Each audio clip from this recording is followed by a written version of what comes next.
like politics is just like for politics nerds.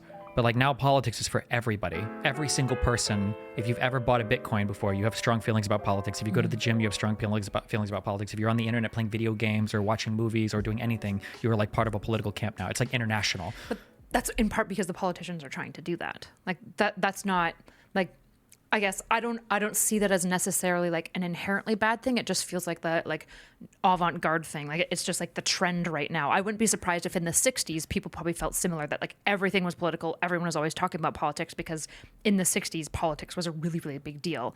But then people got kind of sick of it and it died out for a bit. Maybe this is just like a cyclical resurgence of that same thing.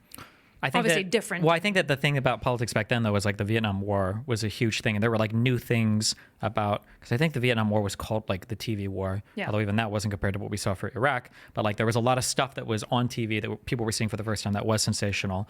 But now the issue is like politicians might be doing it a bit, but it's more social media has just connected us so much in ways that we were never connected before. And now there's like these worldwide groups that don't make sense. Like it doesn't make sense that you would be politically aligned with all these different groups, and it's causing a lot of dumb opinions to pop up. Like there are increasingly like more friends I have in Europe that I talk to.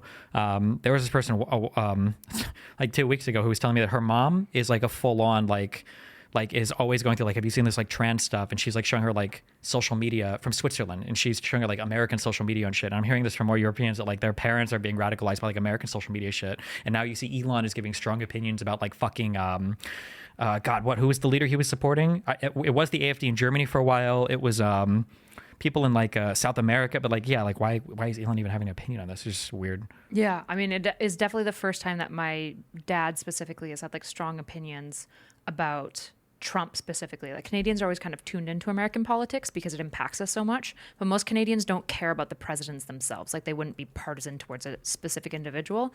But increasingly in Canada, I'm seeing like Canadians for Trump, which is just it's a very odd phenomenon that I haven't ever seen before. Like Canadians have never been for any American president. They've been broadly like left or right leaning, but that was about it, which is but people odd. are like seeing these anti-establishment figures in like every movement. So like Brexit and Trump are like the same, and the AfD and Trump are like the same. And in Canada, the what's the name of that? Is it the PC? What the fuck was the name of PCC? that? Yeah, it's like Maxime that's like Bernier? Trump, and like it's just everybody's like getting all thrown into like the same camp of like international political sides, and it's just super cringe.